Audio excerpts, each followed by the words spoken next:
Then it hit me that it was something I could never change. hey guys, welcome back for my second episode here at the Blue Sea instead of the Blue Seat, since we're on Bonaire these weeks. And today I want to share and I want to talk with you about something a little bit more vulnerable, which is insecurities. Insecurities that come up when you dance, because you know, on holiday, you always take the time to reminisce and to think about everything. And I realized that for so many years, I've let my dance and my experience and everything be determined by the insecurities that were going on in my head. And of course, myself being the biggest critic.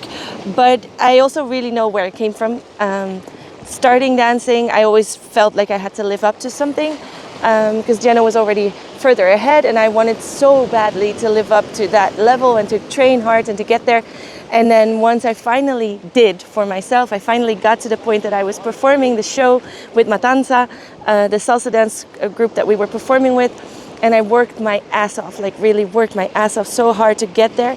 And I remember that going back off stage after we did a good show, like it went really good. I was happy, it was everything. And we walked off and I heard the organizer talk with the leader of the group, and how he was just casually saying that this show was good, and it was good, it was a nice show, but it would have been so much better in the old setup with all the ladies that looked alike. And that hurt me so bad, because it was something that I couldn't change. It was the fact that I stood out, that I was taller, was bigger than all the other ladies. I didn't live up to this perfect, like, for me, perfect, right? That's how I saw them as well, like these perfect, gorgeous, small, petite girls that were like the best dancers in my eyes, and I worked so hard to be part of that group.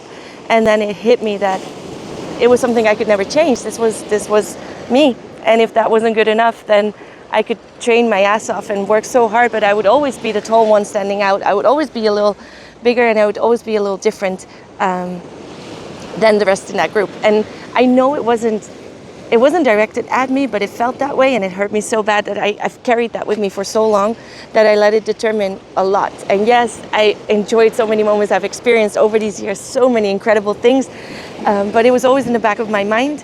And it's only been the last years, last months, last everything, that I've really been able to shake that off more and to focus on a lot more than just my insecurities running the show when I dance. And I'm not just talking about performing, also just social dancing, also just being in the dance, being present, because that is now my new goal, right? I have so many insecurities that come up when I dance, and I think we all do, right? Whether you're leading, whether you're following, I think we all have these insecurities come up, and I think that's good too. I mean, that's part of the process, and for me, that's also why I dance, because it's the place that I can let go and just really be.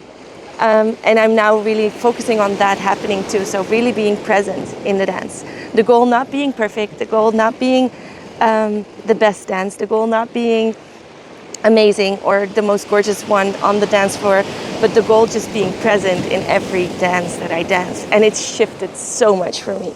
It shifted how I perform, it shifted how I dance my demos, which the ones that know me well, I always used to hate.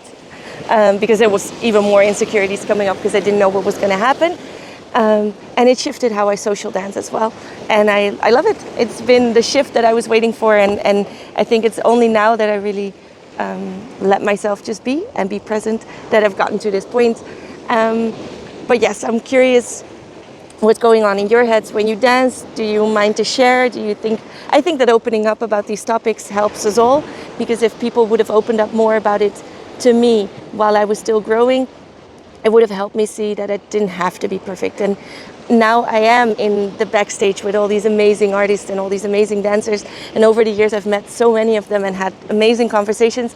And I realized that all of us have this, all of us. Like even the ones that I look up to with so much, like I'm like, oh, they're amazing.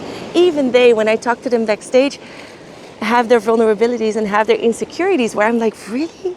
Really? That's how you feel? Like I wouldn't even think that is something you think about, because when I see you, I don't see that at all. And I think that's why it's good to open up, not to be looking for compliments, not to be looking to hear, oh, but you shouldn't feel that way because that doesn't make sense. No, but to open the conversation, because it's part of our process of becoming dancers, right? It's part of our process of becoming better every day, to compare ourselves, instead of comparing ourselves to the other ladies or to the other leaders, to compare yourself to how you were dancing yesterday or the week before or the year before.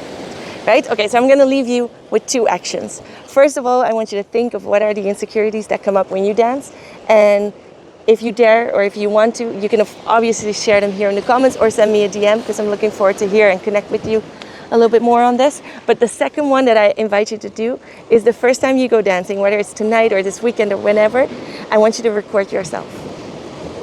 And I'm not a big fan of recording every dance, but just take one to record yourself and save it with the date. And then a year from now, you're going to do it again. And a year from now, you're going to do it again. Because that's the only way that you really, really see your progress and get to see the amazing dancer that you're growing to be. Because sometimes we get so stuck in here instead of seeing the progress, right? So I invite you to do that, and invite you maybe to share it and then tag me in it, because I'm looking forward to seeing all your progress as well. And thank you for listening to me sharing my insecurities and vulnerabilities with you. And I hope it inspires you to do the same.